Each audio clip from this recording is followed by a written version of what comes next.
Hello, మీ Racharla Venkatesh YouTube channel. Single breaker పెట్టాము బోర్డులో.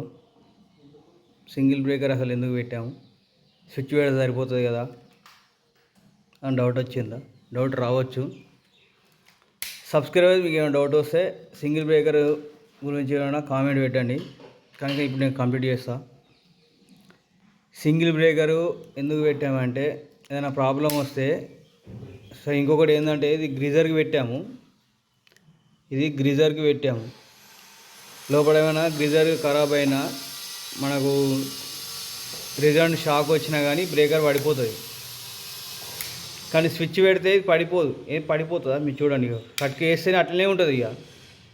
కట్కేస్తే అట్లనే ఉంటుంది, అది బంద్ కాదు. అదే బ్రేకర్ అయితే ఈజీగా ఆటోమేటిక్ ఇట్లా వేస్తే ఏమైనా ప్రాబ్లం అయినా చక్కగా పడిపోతుంది.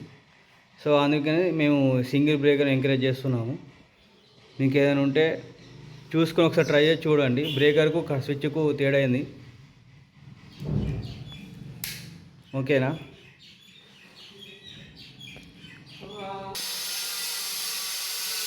ఓకేనా ఫ్రెండ్స్?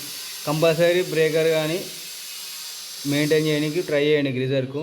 ఎందుకంటే మనం వాటర్ ఎప్పటికీ స్నానం చేసినా కానీ టచ్ చేస్తాం కాబట్టి, పిల్లలు టచ్ చేస్తారు కాబట్టి, సో షాక్ రాకుండా చూడండి. ఓకేనా? Thank you. అండ్ షేర్ చేయండి, సబ్స్క్రైబ్ చేయండి, లైక్ చేయండి.